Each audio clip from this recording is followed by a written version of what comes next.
A paz do Senhor, queridos. Quero nesta manhã saudar a todos na gloriosa paz do nosso Senhor Jesus Cristo. Dizer que eu não costumo fazer vídeo e postar. Esse é o segundo vídeo que eu faço em toda a minha vida cristã.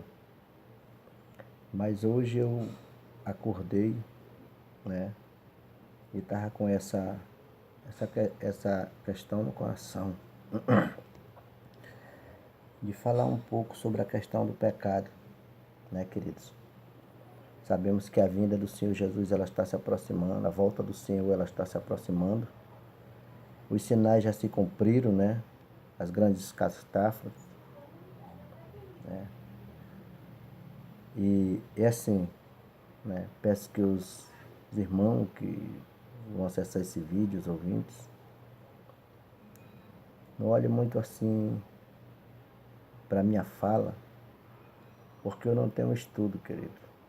Eu não sou teólogo e também não tenho conhecimento, né, atlético de grandes outros homens que têm, né? Mas nesta manhã eu quero transmitir esse recado, né, de Deus para as nossas vidas em despertamento, querido. Porque Jesus Cristo vai voltar. Jesus Cristo está voltando. Amém?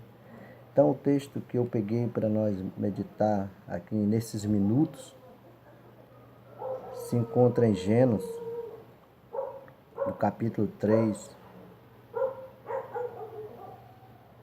o do verso 2, que diz assim: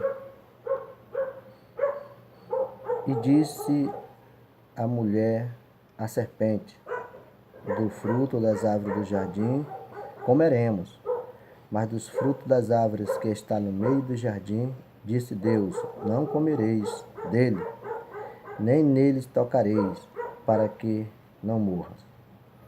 Então a serpente disse à mulher, certamente não morrereis, porque Deus sabe que no dia em que dela comerdes, se abrirão os vossos olhos e serão como Deus, sabendo o bem e o mal. Amém, querido? Amado, analisando sobre esse texto da questão do primeiro pecado que entrou no mundo,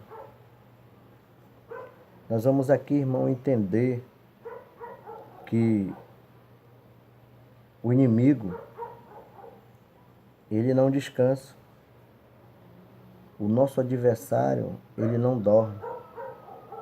Desde quando Deus criou o ser humano e colocou no jardim, o inimigo ele já não cessou, já não quietou. E vendo ali Eva, né, que passeava pelo jardim despercebida, ele se aproximou, fazendo todo esse comercial, né, porque o pecado é assim, querido. O pecado ele tem um comercial, ele faz aquela campanha bonita, né, ilusionista na nossa mente.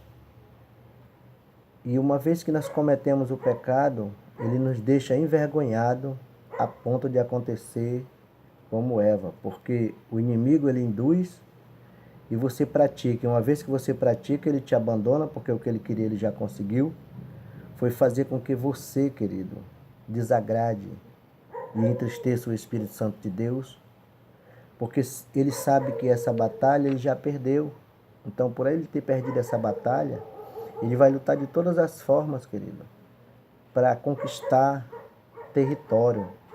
E através de que ele vai fazer isso? Através do pecado, através da indução ao erro. Então, querido, nós podemos ver o texto adiante, que depois que Eva pecou, ela induziu Adão ao pecado. E uma vez que os dois pecaram, eles se esconderam, né? Eles procuraram o lado mais difícil, que foi se esconder, né? Então eles se esconderam. Em vez de ter, né? Se esconderam entre aspas, né, querido? Porque ninguém se esconde dos olhos de Deus. Se esconde dos olhos dos homens, mas dos olhos de Deus ninguém se esconde, né? Então, querido, hoje, quantas pessoas, querido, estão se desgarrando da salvação porque cometeu pecado, porque pecou. E uma vez que fez isso, querido, se envergonhou de voltar à igreja, se envergonhou de procurar o seu pastor, procurar o seu líder, né, o sacerdote da igreja, e confessar o seu pecado, para ficar livre dessa culpa. Não, prefere fazer que nem Eva, se escondeu, né, procurou se esconder porque viu a nudez. Então, querido, hoje tem muitas pessoas que já estavam na bênção, mas por algum deslize, querido, afastou-se da comunhão da igreja, achando melhor se esconder em vez de procurar o sacerdote, confessar e pedir perdão de Deus, para que Deus assim viesse o perdoar, para que ele viesse continuar, querido, a caminhada. Querido, nós somos fruto do pecado, todos nós sabemos disso, somos pecadores, né? Fomos formados do pecado, né? Depois que Adão e Eva pecou, né, o pecado chegou até a nossa geração. Então não somos santos. E nem quero aqui com esse vídeo que os irmãos pensem dessa forma, não. Nós somos pecadores, irmão, buscando o arrependimento, buscando se libertar das trevas para alcançar a luz. E o pecado, ele tem afastado, querido, muita gente da presença do Senhor. Porque assim como aconteceu com Eva, que uma vez que ela e Adão desobedeceram a Deus, eles ficaram com vergonha. E tem muitas pessoas, querido, que nem sabem do teu pecado, nem sabem do que tu fez. O inimigo, ele coloca esse complexo na tua mente para que você não chegue ao arrependimento para acontecer com você, que nem aconteceu com Judas. Judas, ele traiu o mestre. Pedro negou o mestre. Mas uma vez que Pedro negou o mestre, o que ele fez? Ele procurou Jesus em um lugar reservado, né? Eu digo em espírito, e pediu perdão e Deus perdoou. Diferente de Judas, querido, ele se matou e não alcançou a salvação. Também, se ele tivesse procurado o mestre e tivesse pedido perdão, o mestre também teria perdoado ele. Então, querido, você que está afastado da comunhão da igreja, você que já não ceia mais, você que não participa mais de nada, você que o inimigo colocou esse complexo dizendo que não tem mais jeito, você talvez estava lutando para deixar a bebida, deixar a droga, deixar a prostituição, né? Tanto dos pecados que você veio lutando tanto tempo para deixar, e de repente você recaiu, e com isso veio o complexo na sua mente dizendo que você fraquejou, que você não consegue, que você é um fracassado. Nessa manhã, querido, saia do anonimato. Saia do anonimato e venha para a presença de Deus. Se ajoelhe diante do Senhor, confesse os seus pecados a Deus. E assim confesse e deixe.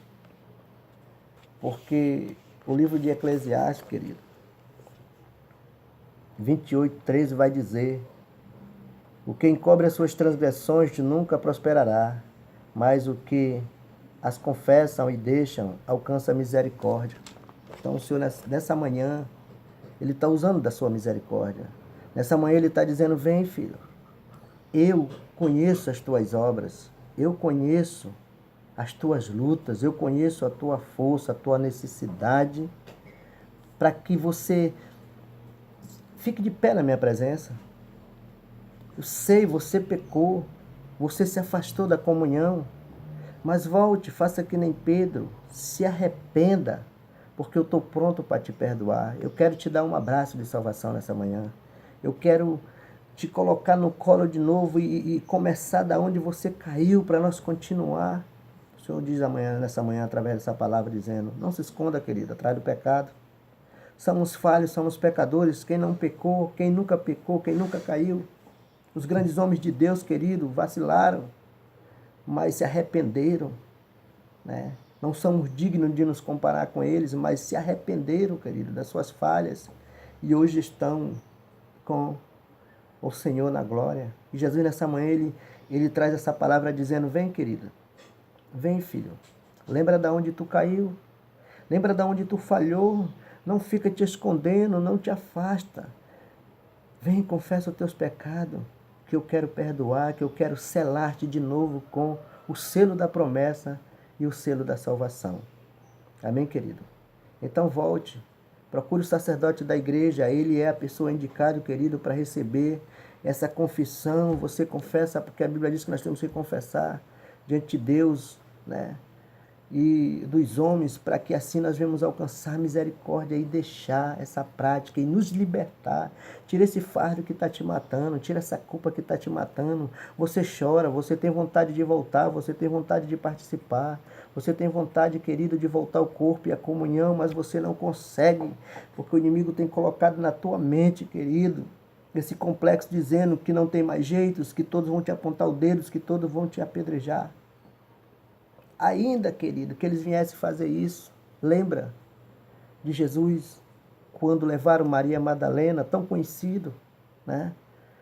Quando seus acusadores quiseram acusar ela diante de Deus, e o que Jesus falou, que aquele que não tivesse culpa, que aquele não tivesse pecado, que atirasse a primeira pedra. Então o que aconteceu, querido? Todos saíram da presença de Deus, deixando só ela e o mestre. E quando Jesus levanta a cabeça e diz: mulher, cadê os teus acusadores? Ela disse: Senhor, não tem nenhum. Então Jesus disse: nem tampouco eu te acusarei. Então quem tem todo o poder, tinha todo o poder para condenar. Disse: nem tampouco, sabe por quê, querido? Porque Jesus é misericórdia ainda, Jesus é o advogado ainda. Então volta o mais depressa possível, procura o teu pastor, procura e te reconcilia com a comunhão de Deus, porque a Bíblia diz, querido, que o fim está próximo. E o desviado, querido, vai ter um tratamento especial no inferno. Não é um tratamento de bom, não. O inimigo, ele não gosta do ser humano, porque nós somos criados em mais semelhança de Deus. Mas o desviado, querido, ele já confessou que amava, ele já confessou que gostava, ele já fez algo para Deus, então vai ter um tratamento pior do que os outros. Pense nisso. Pense nisso nessa manhã. Entregue sua vida a Jesus para que você possa alcançar a misericórdia. Não olhe para as tuas falhas, porque a Bíblia diz que quando o homem cai, só quem pode levantar é Deus. Mas aquele que confessa alcança a misericórdia. Jesus, ele não está preocupado com teus pecados. Jesus, ele não está preocupado com as tuas falhas. Jesus, ele só quer te perdoar. Jesus, ele só quer te preparar para morar com ele. Amém? Ficam todos na paz do Senhor Jesus Cristo. E que nós possamos continuar, querido, nessa fé.